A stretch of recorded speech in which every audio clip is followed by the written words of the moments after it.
ప్రజలందరూ బాగుండాలి. Start journey with smile. Be happy.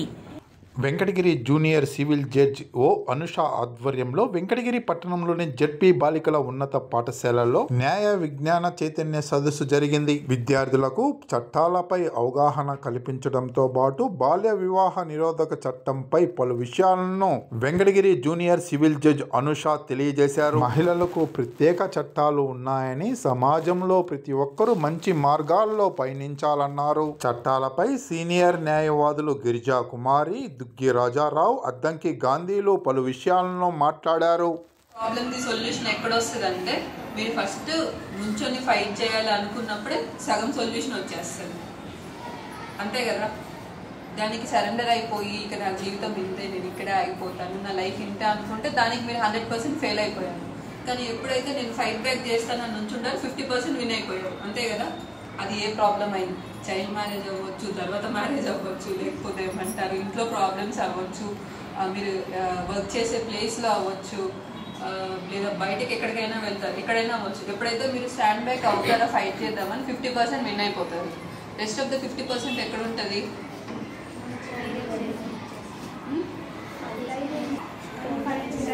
Fight చేసే దానిలో ఉంది. అంతేగాని రోడ్డు మీదకి వచ్చి మీడియాకి వెళ్తే సొల్యూషన్ రాదు కదా. 10% ఇంటెలిజెన్స్ ఉంటుంది. అంటే ఆ స్పాట్లో మనం ఎలాగ రియాక్ట్ అవుతాము, ఎలా రెస్పాండ్ అవుతాం, దాన్ని ఎలా హ్యాండిల్ చేస్తాం అనే దానిలో 10% వస్తుంది. 20%లో బయట నుంచి ఎఫర్ట్స్ వస్తాయి. మిగిలిన 30% మళ్ళీ మీ చేతిలోనే ఉంది, పరిస్థితిని ఎలా తీసుకోవాలి అని చెప్పేసి. సో మీ ఎడ్యుకేషన్ మీకు బయటికి వెళ్ళినప్పుడు ఎలా అంటే బతకగలం అనే ధైర్యం ఇవ్వాలి.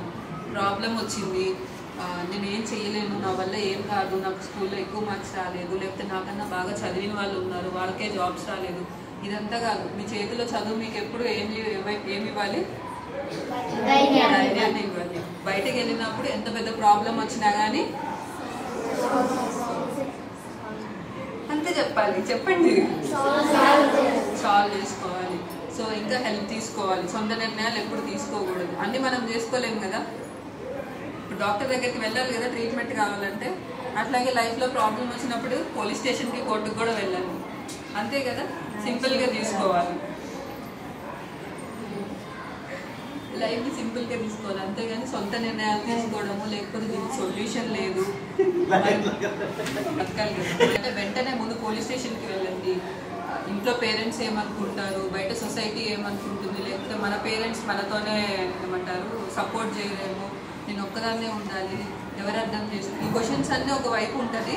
మీరు ఒక్కళ్ళే నుంచొని ఫైట్ చేస్తారు చూడండి, మీరు ఒక్కళ్ళే ఒకవైపు ఉంటారు. ఏది విన్నాయి క్లాస్లో మంచి జరిగినప్పుడు, అంతే కదా.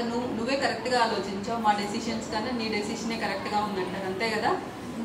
సో ఇప్పుడు మా ఉమెన్కి ఎడ్యుకేషన్ ఎందుకు ఇంపార్టెన్స్? అబ్బాయిలు ఎలాగో చదవరు, వేస్ట్, అమ్మాయిలు అయితే బాగా చదువుతారని చెప్తారు కదా. సో అందుకని ఎందుకు ఎక్కువ గర్ల్ చైల్డ్ ఎడ్యుకేషన్ మీద ఫోకస్ చేస్తున్నారు? చదువుంటారు కదా చిన్నప్పుడు. ఒక ఎడ్యుకేటెడ్ ఉమెన్ ఉండిందంటే ఆ ఫ్యామిలీ మొత్తం డెవలప్ అవుతుంది. అలాంటిది ఇంతమంది ఎడ్యుకేటెడ్ ఉమెన్ ఉన్నప్పుడు కంట్రీ ఎలా అవ్వాలి? బెటర్ ప్లేస్ అవ్వాలి ఇంకా. సో అందుకని ఒక గర్ల్ చైల్డ్ ఎడ్యుకేషన్ అనేది చాలా ఇంపార్టెంట్. ఒకవేళ హస్బెండ్ ఎడ్యుకేటెడ్ అయినా అన్ఎడ్యుకేటెడ్ అయినా కానీ ఇంట్లో అకౌంట్స్ చూడాలి, పిల్లలు చదువు చూసుకోవాలి, బయటకు వెళ్ళినప్పుడు అట్లీస్ట్ ఒక న్యూస్ పేపర్ చదవాలి, ఇంటికి వచ్చిన లెటర్ని చదవాలి. సో ఇదంతా కావాలంటే మనకి ఏముండాలి? చదువు ఉండాలి. So education will make the society a better place. ఇప్పుడు మీరు ఇవాళ ఇంతకుముందు మీ ప్లేస్లో మేము కూర్చొని ఉన్నాం కదా, ఇట్లా మా స్కూల్స్ కూడా వచ్చి ఇలాగే చెప్పేవాళ్ళు ఆఫీసర్స్. కొంతమంది డాక్టర్స్ వస్తారు, లాయర్స్ వస్తారు, జడ్జెస్ వస్తారు, పోలీస్ వాళ్ళు వస్తారు, అంతా వచ్చి చెప్తూ ఉంటారు. మేము మీ ప్లేస్లో కూర్చొని వినేవాళ్ళు. బట్ ఇప్పుడు మీ ప్లేస్ కూడా ఎలా అవ్వాలి నెక్స్ట్ 10 yearsలో? సో అందరు దానికోసం ఏం చేయాలి? చదువు మాత్రమే చదువుకోవాలి, కాంపిటేటివ్ ఎగ్జామ్స్కి రెడీ అవ్వాలి, ఫైట్ చేసుకోవాలి. డబ్బులు పెడితే ఉద్యోగాలు రావు, రికమెండేషన్స్తో జాబులు రావు, ఏది రావు. ఓన్లీ ఎడ్యుకేషన్ వల్ల మాత్రమే పాసిబిలిటీ ఉంటుంది. సో అందుకని మంచిగా న్యూస్ పేపర్స్ చదవండి, న్యూస్ చూడండి, ఏమంటారు టీవీ మూవీస్ అంతా ఏమంటారు సినిమాకి సంబంధించిన న్యూస్, ఇలాంటి సెలబ్రిటీ న్యూస్ కాకుండా కొంచెం మనకి సొసైటీ మీద అవేర్నెస్ కావాలి. బయట ఎలాంటి స్కామ్స్ జరుగుతున్నాయి, ఎలాంటి స్కీమ్స్ వచ్చినాయి, అంటే పేదవాళ్ళ కోసం ఎలాంటి స్కీమ్స్ ఇస్తున్నారు, ఇందులో మనకి ఏమన్నా పనికి వస్తాయా, లేకపోతే పక్కన వాళ్ళకి మనం ఏమైనా సలహా ఇవ్వగలమా, ఈ స్కీమ్స్ వల్ల గవర్నమెంట్ ఇచ్చేదాన్ని మనకైనా బెనిఫిట్ ఉందా. స్టూడెంట్స్కి ఏమన్నా ఎడ్యుకేషన్ లోన్ ఇస్తున్నారా, లేకపోతే ఏమైనా కన్సెషన్ వస్తుందా, లేకపోతే అబ్రాడ్ వెళ్ళడానికి ఆపర్చునిటీస్ ఇస్తున్నారా, లేకపోతే ఏమన్నా ఒకవేళ అండర్ ప్రివిలేజ్డ్ పిల్లలు ఉంటే ఏదైనా సపరేట్ కోటాలో ఏమన్నా మనకు రిజర్వేషన్ వస్తుందా, ఎక్కడ ఆపర్చునిటీస్ వస్తున్నాయని ఇదంతా న్యూస్ పేపర్లోనే వస్తుంది. సో అందరు ఏం చేయాలి, ముందు ఇప్పుడు ఏమైనా ప్రాబ్లం వస్తే ఏం చేయాలి, మళ్ళీ ఓకే. అక్కడ పోలీసులు రెస్పాండ్ అవ్వకపోతే సరే దానికి ముందు లాయర్స్ దగ్గరకు కూడా వెళ్ళాం కొన్నిసార్లు, ఓకేనా. కదా కొన్నిసార్లు ముందు లాయర్స్ దగ్గరకు కూడా వెళ్ళాం, ఆ తర్వాత కోర్టు దగ్గరకు కూడా రావచ్చు, ఓకేనా. సొంత డెసిషన్స్ ఎప్పుడు తీసుకోవద్దు, భయపడేసి నేను ఏం చేయలేను, లేకపోతే దీన్ని ఇక్కడ ఎండ్ చేద్దాము, లైఫ్ని ఇక్కడే ఎండ్ చేసుకుందాం అనే డెసిషన్స్ ఎప్పుడు రాకూడదు. సరే, పోలీస్ స్టేషన్కి వెళ్ళడానికి భయం ఏమన్నా ఉందా? అసలు భయపడాల్సిన అవసరమే లేదు. ఇప్పుడు ఎంత స్కూల్ టీచర్ దగ్గరికి వెళ్ళి ఏదైనా విషయం ఉంటే రిపోర్ట్ చేస్తూ ఉంటారు, పోలీస్ స్టేషన్కి వెళ్ళిన కోర్టుకి రావాలా, దానికి ముందు ఏం చేస్తారంటే ఎస్ఐ గారి దగ్గరికి వెళ్తారు, ఎస్ఐ గారు రిఫ్యూజ్ చేస్తారు, తర్వాత సిఐ గారి దగ్గరికి వెళ్ళాలి. ఆ సిఐఎఫ్ పోలీస్ కూడా మీ కంప్లైంట్ తీసుకోకపోతే ఎస్పీ ఆఫీస్కి వెళ్ళాలి. ఎస్పీ ఆఫీస్కి వెళ్ళి నేను ఇట్లా ఎస్ఐ పోలీస్ స్టేషన్ దగ్గరికి వెళ్ళాను, ఎస్ఐ గారు నా కంప్లైంట్ తీసుకోలేదు, బిజీగా ఉన్నారు, ఇట్లా చైల్డ్ మ్యారేజ్ అవుతూ ఉంది, నాకు ఆ చైల్డ్ మ్యారేజ్ ఇష్టం లేదు, ఇంట్లో చచ్చిపోతామని బెదిరిస్తున్నారు, లేదంటే నన్ను చంపేస్తామని బెదిరిస్తున్నారు, పెళ్ళి ఇష్టం లేదని చెప్పేసి చెప్పాలి. అప్పుడు ఎస్పీ గారు కూడా పట్టించుకోలేదు అనుకో, పట్టించుకుంటే ప్రాబ్లం సాల్వ్ అయిపోతుంది కదా. పేరెంట్స్ని పిలిపిస్తారు, అటు పెళ్లి వాళ్ళని పిలిపిస్తారు, అందరిని పిలిపించేసి బెదిరించేసి పెళ్ళి ఆపిస్తారు, మళ్ళీ చదువుకుంటాము. లేదా ఒకవేళ ఎస్పీ గారు కూడా పట్టించుకోలేదు మీ ప్రాబ్లమ్ని, నెక్స్ట్ కోర్టుకు రావాలి. ఏమని చెప్తావు అంటే పోలీస్ డిపార్ట్మెంట్ ఎవరు నాకు హెల్ప్ చేయలేదు, సో నాకు ఇప్పుడు హెల్ప్ చేయడానికి ఎవరు లేరు అని చెప్పి మీరు ఇవైతే మీరేం రూపాయి కూడా ఖర్చు పెట్టాల్సిన అవసరం లేదు కదా, ఇవన్నీ ఫ్రీ డైలర్స్ కదా. సో ఫ్రీగా మీరు ఏమి ఒక రూపాయి కూడా ఖర్చు పెట్టకుండా జరిగిపోతుంది. 1098 చైల్డ్ హెల్ప్ లైన్ కూడా ఫ్రీ డైలర్ ఉంటుంది. సో మీరు వెంటనే కాల్ చేయగానే మీ ప్రాబ్లమ్ని అడ్రస్ చేసుకొని కన్సర్న్ లోకల్ ఎవరైతే ఉంటారో పోలీస్ వాళ్ళకి చెప్పి మీ ఇంటి దగ్గరికి పంపించేసి మీ ప్రాబ్లమ్కి వెంటనే సొల్యూషన్ ఇచ్చేలాగా చూస్తారు. సో ఇప్పుడు అనుకోకుండా పెళ్ళి అయిపోయింది అంటే మీకు ఆ టైంలో తెలియలేదు పెళ్లి ఎలా ఆపాలో తెలియలేదు, ఒకవేళ ఆపినా కానీ ప్రయత్నించినా కానీ పెళ్ళి అయిపోయింది. దాని తర్వాత ఏం చేయాలి, ఆ పెళ్ళి మీకు ఇష్టం లేదు, లేదా మీరు పెళ్లి చేసుకొని వెళ్ళిన ఇంట్లో మీకు చదువుకోవాలని ఉంది, వాళ్ళు చదువుకోవడం ఆపేయమన్నారు, ఇంట్లో పనులు చెయ్యి అంటున్నారు. సో హస్బెండ్ కూడా వచ్చి తాగేసి కొడుతున్నాడు, లేకపోతే వాడేం పని చేయకుండా ఇంట్లో కూర్చొని తింటూ ఉంటారు. సో ఇప్పుడు ఏం చేస్తారు, పోలీస్ స్టేషన్ ఎలాగో ఉంటుంది, పోలీస్ స్టేషన్ ఉంటుంది, కోర్టు ఉంటుంది. ఇది కాకుండా ఇంకో రెమెడీ ఉంది మనకి. ఏమనంటే ఇప్పుడు మీకు 15 years అప్పుడు పెళ్ళయింది, లెట్స్ కన్సిడర్ అవ్వకూడదు కానీ అయింది అనుకున్నాము. ఒకవేళ మీకు 15 సంవత్సరాలు అప్పుడు పెళ్ళి అయిపోయింది అనుకోండి, మీకు 18 years మెజారిటీ వస్తుంది కదా. 18 కంప్లీట్ అయిపోయిన తర్వాత వితిన్ 2 years లోపల కోర్టులో వెళ్ళి ఈ పెళ్లి నాకు ఇష్టం లేదు, ఈ పెళ్లిని కొట్టివేయండి అని చెప్పేసి అని కోర్టుకి వెళ్ళి క్యాన్సిలేషన్ ఆఫ్ మ్యారేజ్ కూడా తీసుకోవచ్చు. సో అప్పుడు ఏమవుతుంది అని అంటే మీకు ఇష్టం ఉన్నా పక్కన వాళ్ళకి ఇష్టం ఉన్నా లేకపోయినా కానీ మీకు పెళ్ళైనప్పుడు మీరు మైనర్ కాబట్టి 18 years కంప్లీట్ అయిన తర్వాత మీరు మీ నిర్ణయం తీసుకున్నారు ఈ పెళ్ళి నాకు వద్దు అని చెప్పేసి.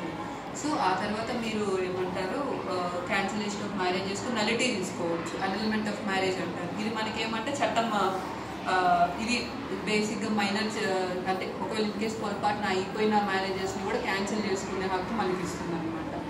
బాలిక అదే చిన్నారి పెళ్లి కూతురు చూసుంటారు అందరూ, నాకు తెలిసి చూసే ఉంటారు అనుకుంటున్నా చిన్నారి పెళ్లి కూతురు సీరియల్. అందులో చాలా క్లియర్గా చూపిస్తుంటారు కదా చైల్డ్ మ్యారేజ్, అదే బాల్య వివాహాలు ఎంత ప్రమాదంగా ఉంటుంది, జీవితాలు ఎలా మారుతాయి అని చెప్పేసి అని. సో అందులో ఆనంది చదువుకుంటుందా, తర్వాత చదువుకుందా పెళ్ళయిన తర్వాత చూసే ఉంటారులా చెప్పండి. తర్వాత ఒక కలెక్టర్ని పెళ్లి చేసుకుంటుంది కదా. సో ఇన్ కేస్ మన జీవితంలో ఎంత నెగిటివిటీ ఉన్నా కానీ చెడు ఎంత జరిగినా కానీ ముందుకు వెళ్ళడానికి హోప్ ఉంది కదా.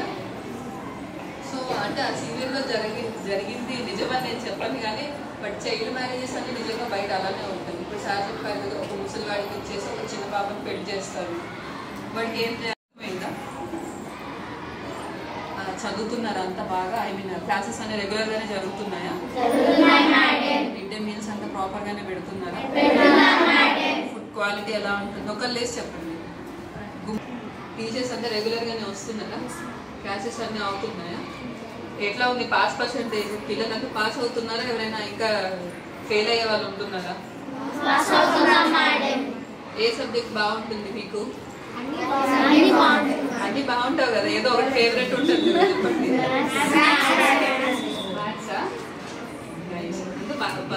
పాస్ అయిపోతుంటారా? మనం ఇక్కడ చర్చించుకోబోయేటువంటి విషయము బాల్య వివాహాల వల్ల జరిగే నష్టాలేంటి, అది ఏ విధంగా చట్టరీత్యా నేరం అనేటువంటి విషయాన్ని గురించి మీకు క్లుప్తంగా తెలియజేస్తాను. ఇప్పుడు మీరందరూ కూడా 8th, 9th క్లాసెస్ చదువుతున్నారు. ఈ హై స్కూల్ ఎడ్యుకేషన్ అయిపోతుంది. ఆ తర్వాత జూనియర్ కాలేజీలో చేరుతారు. ఆ తర్వాత ప్రొఫెషనల్ కోర్సు, డిగ్రీ కోర్సు కొనసాగించుకుంటూ ఉంటారు. కానీ మీ తల్లిదండ్రులకి మీ పిల్లలు హై స్కూల్ చదువు అయిపోగానే చాలామంది తల్లిదండ్రులకి ఏంటంటే ఇంకా ఆడపిల్లలు కదా, వీళ్ళకి పెళ్లి చేయాలనేటువంటి ఒక బాధ్యత వాళ్ళకి ఒక గుండెల మీద కుంపటిలాగా అందరికీ ఉంటుంది. పాత రోజుల్లో అయితే అమ్మాయిలు వయసుకు రాగానే అంటే 10 సంవత్సరాలు 11 సంవత్సరాలకే అప్పుడు వయసుకు వచ్చేవాళ్ళు, మెచ్యూర్ అయ్యేవాళ్ళు. అప్పుడు కుటుంబ పరిస్థితులను బట్టి, అప్పటి ఆచార వ్యవహారాలను బట్టి, ఒక మూఢ నమ్మకాలను బట్టి, వీటిని అన్ని బట్టి కూడా అమ్మాయి వయసుకు రాగానే పెళ్లి చేయాలనేటువంటిది ఒక బాధ్యతగా పెట్టుకునేవాళ్ళు తల్లిదండ్రులు. సో అప్పటి నుంచే ఈ బాల్య వివాహాలు అనేటువంటివి ఎక్కువగా జరుగుతుండేవి అన్నమాట. అంటే కుటుంబంలో పెద్దలు ఏమన్నా అనుకుంటారని, లేదా ఇరుగు పొరుగు ఏమన్నా అనుకుంటారని, అంటే వయసుకు వచ్చిన అమ్మాయి ఇంకా పెళ్లి చేయకుండా వాళ్ళు ఇంట్లో పెట్టుకున్నారు, లేదా ఇంకా చదువు కోసం బయటికి పంపిస్తున్నారు అనేటువంటి ఒక అపోహలో అప్పుడు ఎక్కువ చదివించే వాళ్ళు కూడా కాదు.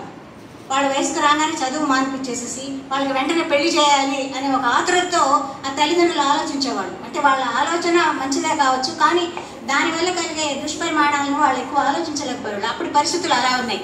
కానీ ఇప్పుడు ఎంతో కాలం మారింది. ఇప్పుడు తల్లిదండ్రుల ఆలోచన విధానాలు కూడా మారాయి.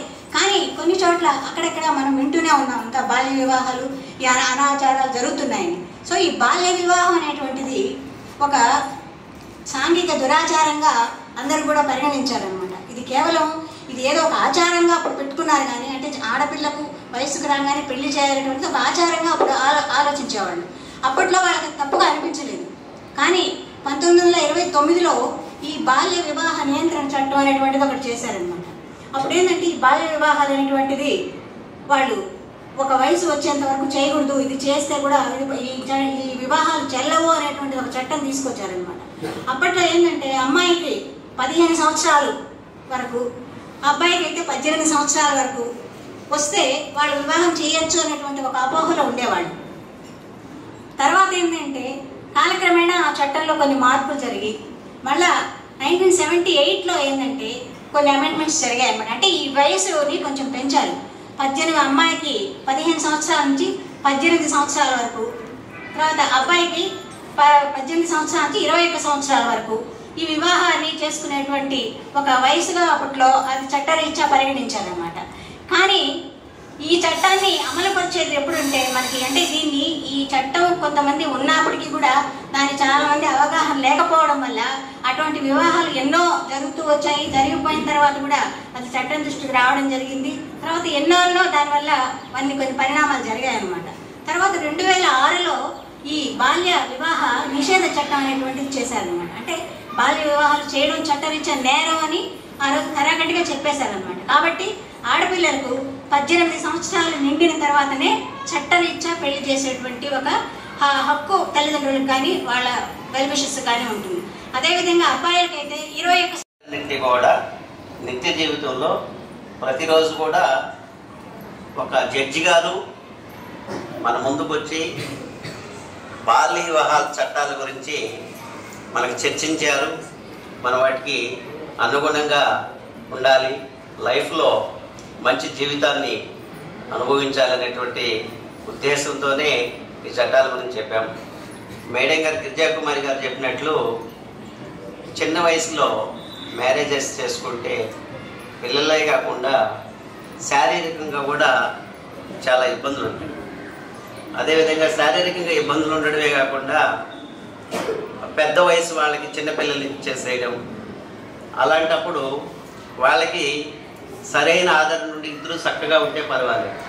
వీళ్ళకి 25 సంవత్సరాలు 30 సంవత్సరాలు వచ్చేటప్పటికి ఈ బాల్య వివాహం చేసుకున్నటువంటి పాప 20 సంవత్సరాలకు భర్త 60 సంవత్సరాలకు 70 సంవత్సరాలు ఆయన వయసు ఉండి వాళ్ళకి ఏదన్నా ఉండి లైఫ్ తీసుకొని చనిపోయారు అనుకోండి, ఇవి ఇంకా ఎన్ని సంవత్సరాలు బతకాలి? దాదాపు 40 సంవత్సరాలు బతకాలి లేదా 60 సంవత్సరాలు బతకాలి. ఆమె సమాజంలో ఎలా చూస్తారు? తక్కువగా చూస్తారు. ఆమెకి ఆదరణ ఉండదు, తోడు ఉండదు. చాలా ఇబ్బందులకి గురవుతారు. బాల్య వివాహం చేసుకోవడం వల్ల అలాంటి దుష్పరిణామాలు ఏర్పడతాయి. అదేవిధంగా కూడా పిల్లలు కూడా చక్కగా పుట్టరు. అందువల్ల బాల్య వివాహం అనేది చట్టరీతి నేరము అని ఎందుకు ఉద్దేశించారంటే స్త్రీ యొక్క గొప్పదనానికి, సమాజంలో స్త్రీ ఎంత స్థాయికి ఎదగాలి అనే ఉద్దేశంతోనే ఈ చట్టాన్ని ప్రతిష్టంగా చేశారు. అదేవిధంగా మీకు తెలుసు రాష్ట్రపతి ద్రౌపది ముర్ము, అదేవిధంగా నిర్మలా సీతారామన్ చూసుకోండి. తర్వాత క్రికెటర్లు కూడా లేడీస్ ఇప్పుడు చాలా చక్కగా ఆడుతున్నారు. క్రికెటర్లు కూడా చాలా దృఢంగా ఉన్నారు. అట్లాగా మీరు కూడా మానసికంగా దృఢంగా ఉండాలి. ఎప్పుడు వస్తుందంటే బాగా చదువుకున్న వాళ్ళు కాస్త తక్కువగాను చాలా సమాజంలో వాళ్ళు పెద్ద పోజులు పట్టరు. బాగా చదువుకున్న వాళ్ళు పడతారు. అలాగ మంచిగా చదువుకున్నారు అనుకోండి, బాగా చదువుకుంటే గమ్ముగా ఉన్నారు. బాగా చదువుకున్న వాళ్ళంటే అవతల వాళ్ళకి ఎక్కడో పడిపోయి ఉంటుంది. ఎప్పుడో ముందుగానే సిద్ధం చేసేసి ఉంటారు. బాగా చదువుకుంటే సమాజంలో ఉన్నటువంటి మన మీద దాడి చేసేటువంటి వ్యక్తులకి ఎక్కడో రాసి పెట్టేసి ఉంటాం ముందుగానే. అంటే బాగా చదువుకుంటే ఈ చదువుకున్నప్పుడు సమాజంలో దేన్నైనా ఎదిరించేటువంటి కెపాసిటీ ఉంటుంది. మీరందరూ కూడా మంచి చక్కనైన ఎడ్యుకేషన్ ఆశిస్తారనుకుంటున్నాను. అదే ఉస్మానియాలో మినిమం రోజుకి ఒక పీజీ స్టూడెంట్ 100 ఆపరేషన్లు మినిమం 50 తగ్గవంట. 50 మందికి ఆపరేషన్ చేసేస్తారు. అంత టాప్ కాలేజీ. అంటే అట్లాంటి కాలేజీలో ఈ స్కూల్ అమ్మాయి చదువుతుంది. ఉస్మానియాలో పీజీ చేస్తుంది. మీ స్కూల్ అమ్మాయి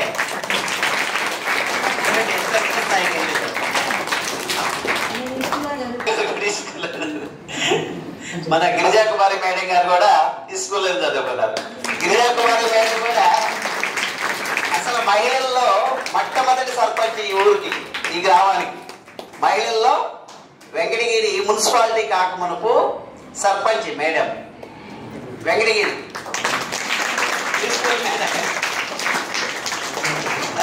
అదేవిధంగా మీరందరూ కూడా ఏఎస్ఐ గారు చెప్పినట్లుగా చట్టాల మీద అవగాహన కలిగి ఉండాలి. అదేవిధంగా బాల్య వివాహాలను కూడా ఎక్కడైనా జరిగినప్పుడు మీకు ఇప్పుడు సింపుల్గా ఉండేటువంటి మెథడ్ ఏంటంటే బాల్య వివాహం జరిగితే కన్సెంట్ వాళ్ళకి తెలియదు. మాకు అంతకుముందున్న మా జడ్జి గారు గతంలో 9th క్లాస్ అమ్మాయిని ప్రాబ్లం అయ్యి పెళ్లి చేసుకున్నాడు. అతను 9th క్లాస్ అమ్మాయి. ఆ పాప చాలా చక్కగా చదివే అమ్మాయి. అట్లా ఇట్లా తెలిసిన తర్వాత జస్ట్ మేము ఒక పిఎల్సి వేయించాం. ఇద్దరిని పిలిపించారు. ఆ అమ్మాయిని వదలకపోతే నేను ఎత్తుకొని జైలు వేసేస్తామని చెప్పారు. తర్వాత అబ్బాయి పూర్తిగా వదిలేస్తానని చెప్పని కోర్టులోనే ఒప్పుదల చేయించి అబ్బాయికి అమ్మాయి సంబంధం లేకుండా చేశారు. ఇప్పుడు ఎస్వి యూనివర్సిటీలో అమ్మాయి ఇంగ్లీష్ ప్రొఫెసర్. మళ్ళీ అమ్మాయి కూడా చట్టం అనేది ఎంత స్ట్రాంగ్గా ఉంటుందో చూడండి. పేర్లని చెప్పకూడదు కాబట్టి ఎస్వి యూనివర్సిటీలో టాప్ లెక్చరర్, ఇంగ్లీష్ లెక్చరర్. ఎందుకంటే ఇట్లాంటి కోర్టు దృష్టికి వచ్చినా, పోలీసు వారి దృష్టికి వచ్చినా సత్వర న్యాయం జరుగుతుంది. నేను బాల్య వివాహాలు చేయడానికి కొన్ని కారణాలు చెప్తాను. ఒకటి పేదరికం, 2 కుటుంబంలో ఉన్నటువంటి కొన్ని ఆచారాలు లేదా కోరికలు అనొచ్చు. తర్వాత వచ్చి మోడాచారాలు.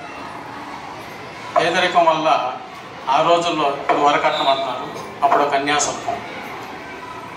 పేదరికంలో ఉన్నటువంటి ఎవరైనా ఒక కుటుంబంలో ఒక స్త్రీ ఉంటే బాగా ధనవంతుడైన ఉన్న వ్యక్తి, ఆయన 70 ఏళ్ళు 60 ఏళ్ళు 80 ఏళ్ళ వయసు ఇచ్చి ఉండొచ్చు. డబ్బులు ఇచ్చి అలా స్త్రీని పెళ్లి చేసుకోవాలి. అంటే చిన్న బాలికని, వయసు రానటువంటి వాళ్ళని పెళ్లి చేసుకోవడం. మొత్తం ఉంటాడు, ఆయన కూడా కోరుకుంటారు. వాళ్ళ ముని మనవరాలు పెళ్లి కూడా చూసి వెళ్ళాలని కోరుకుంటారు. వీళ్ళందరూ కలిసి కూర్చొని మాట్లాడుకునేవాళ్ళు. పాత్రలో ఎన్ని జరిగిన విషయాలు మా ఊళ్ళో కూడా జరిగినాయి. వాళ్ళు ఏమంటారంటే మేము చనిపోకముందే మా మనవరాల పెళ్ళి, కొన్ని మనవరాల పెళ్ళి కూడా చూసేసేవాళ్ళు. ఇంకా ఆమె వయసుతో సంబంధం లేదు కాబట్టి ఆమెతో వాళ్ళకి పెళ్లి చేసేవాళ్ళు. ఇలాంటివి జరుగుతున్నాయి. జరగడం వల్ల ఏమైంది, 70 ఏళ్ళ ముసలాయనికి ఒక చిన్న మైనర్ తీరినటువంటి బాలికనిచ్చి పెళ్లి చేయడం వల్ల తర్వాత వయసులో ఆయన చనిపోవడం, ఈమె అనేకమైనటువంటి ఇబ్బందులకు గురి కావడం, ఆ రోజుల్లో ఉన్నటువంటి చాలా ఆచారాల్లో ఉన్నటువంటి ఇబ్బందులను స్త్రీ చాలా ఇబ్బందుల్ని ఎదుర్కొన్నది. అందువల్లనే అప్పట్లో సాంఘిక సంస్కర్తలైన లాలా లజపతి రాయ్ కానీ, కందుకూరి వీరేశలింగం పంతులు లాంటి వాళ్ళు ఈ సంఘంలో ఇలాంటి దురాచారంలో రూపుమాపాలని చాలా సమావేశాలు ఏర్పాటు చేసి సంఘంలో అవేర్నెస్ తీసుకోవడానికి ప్రయత్నం చేశారు. ఇలాంటివన్నీ చూసిన తర్వాత అప్పట్లోనే 1929లో బాల్య వివాహ చట్టాన్ని తీసుకొచ్చారు. అయితే అప్పటికి మనం ఇండిపెండెన్స్ రాలేదు. అప్పుడున్నటువంటి ఆ చట్ట ప్రకారంలో శిక్షలు కానీ లేదంటే జరిమానా కానీ చాలా తక్కువగా ఉన్నాయి.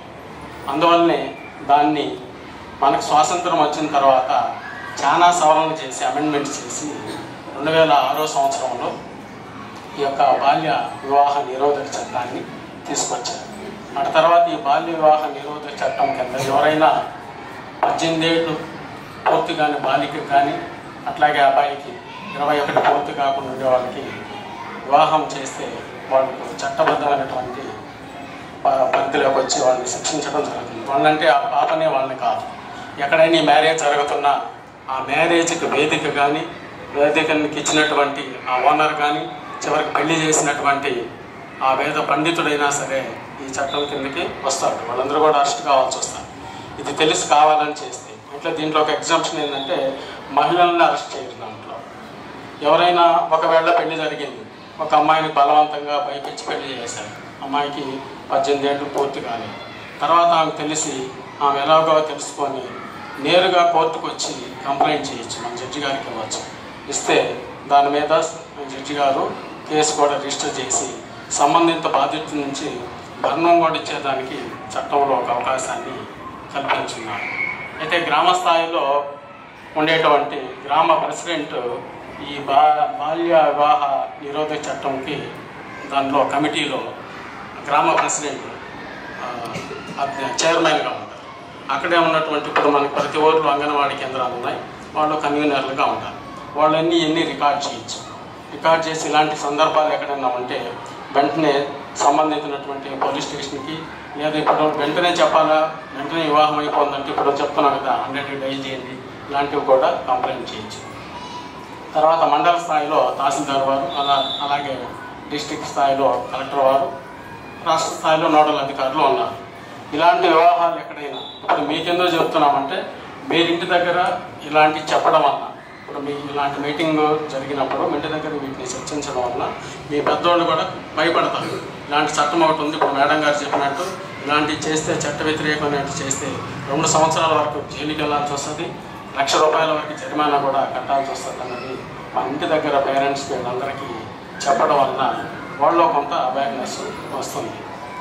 కాబట్టి మీరు అయితే ప్రతిదానికి ఆ రోజులకి పాత రోజులకి ఇప్పటికీ ఉన్న తేడా ఏంటంటే అప్పట్లో అక్షరాస్యత శాతం చాలా తక్కువ. ఇప్పుడు పేదలు కానీ అందరూ చదివిస్తున్నారు, అందరికీ అన్ని అవకాశాలు ఇచ్చారు. బాగా చదువుకొని మంచి స్థాయిలో ఉన్నప్పుడు ఈ మూఢాచారాలు కానీ ఇవి కూడా చాలా వరకు తగ్గిపోతాయి, బాల్య వివాహాలు కూడా తగ్గిపోతాయి. కాబట్టి మీరందరూ బాగా చదువుకొని ఈ చట్టాలన్నింటినీ కూడా అవగాహన చేసుకొని మీ నిత్య జీవితంలో ఉపయోగించుకోవాలని కోరుకుంటూ సెలవు చేస్తాను. క్రమశిక్షణ అంటే డిసిప్లిన్.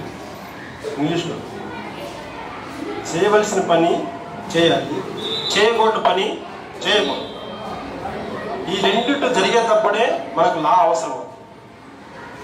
నాకు తప్పు జరిగిపోయింది, చేయడానికి పని చేసాము, కంప్లైంట్ ఇస్తాం మనం, నాకు ఇందుకు వచ్చినట్టుగా.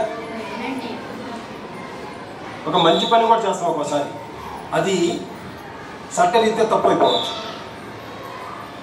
కొన్ని రాష్ట్రాల్లో బంగారు అమ్ముతూ ఉంటారు, ఇతర దేశాల్లో. మన దేశంలో అమ్మితే నేరం. మరి అక్కడ మనుషులు ఇక్కడ మనుషులేగా. ప్రదేశాన్ని బట్టి ఆ యొక్క చట్టాలు మారుతూ ఉంటాయి. వీటికి అనుగుణంగా నడుచుకునే వాళ్ళనే మానవులు అంటారు. ఎందుకంటే ఈ మానవుడికి తెలివి ఎక్కువ ఉంటుంది.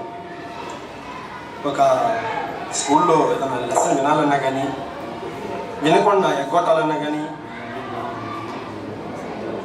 స్కూల్కు డుమ్మా కొట్టాలన్నా కానీ, లేకపోతే స్కూల్కి రెగ్యులర్గా రావాలన్నా కానీ లేదు. అటువంటి రామాయణం వినాలన్నా, పురాణం వినాలన్నా, భగవద్గీత వినాలన్నా అన్నీ మన మనుషులమే విని దాంట్లో ఉన్నటువంటి మంచి విషయాలను సేకరించి కలెక్ట్ చేస్తాం. మంచి విషయాలు ఉంటాయి కదా. ఇప్పుడు అంగట్లోకి వెళ్ళాము, వాడు ఏ బట్టలు ఇస్తాడు, అవన్నీ తీసుకొచ్చుకుంటాం. మనం సెలెక్ట్ చేసుకొని ఆ వస్తువులన్నీ కిందే పిచ్చి ఒక్కటి కూడా తీసుకోకుండా బయటికి వెళ్ళిపోతాం. అందుకని ఒక సంవత్సరం రోజులు ఉండే మనం ధరించే బట్టనే, గుడ్డని, క్లాత్ని మనం సెలెక్ట్ చేసుకున్నప్పుడు మన నిత్య జీవితంలో ఉపయోగపడేది, సమాజానికి, ఇంట్లో వాళ్ళకు అన్ని విధాలుగా ఉపయోగపడేటువంటి మంచి విషయాలను ఎందుకు సేకరించి మన మస్తిష్కంలో పెట్టుకోవాలి. ఈ రూమ్ రోజు చిమ్ముతున్నాం అనుకో, ఎలాగుంటుంది, నీట్గా ఉంటుంది. రోజు స్నానం చేస్తుంటే వాసన రాదు, అంటే శరీరాన్ని. అదేవిధంగా రోజు మంచి విషయాలు వింటున్నాం అనుకో, మస్తిష్కం అంటే మన బ్రెయిన్లో ఉన్నటువంటి చెడంతా డివిషన్ అయిపోతా ఉంటుంది. మీకు ఈ విషయాలు ఎందుకు చెప్పానంటే, ఇప్పుడు ఇది లెర్నింగ్ టైం. స్కూల్లో మీరు ఇప్పుడు ఆ లెసన్ చదువు అంటారు ఎవరు, ఆ లెసన్ చదివితే ఏమొస్తుందని ఒక అతను వెనకాల నుంచి అడుగుతున్నాడు, ఒక అమ్మాయి ఎవరు అబ్బాయి, అరే ముఖమా అది రేపు ఎగ్జామ్లో వస్తుంది, ఇంపార్టెంట్ క్వశ్చన్ అంట. ఓహో అట్నా అని చదువుతాను.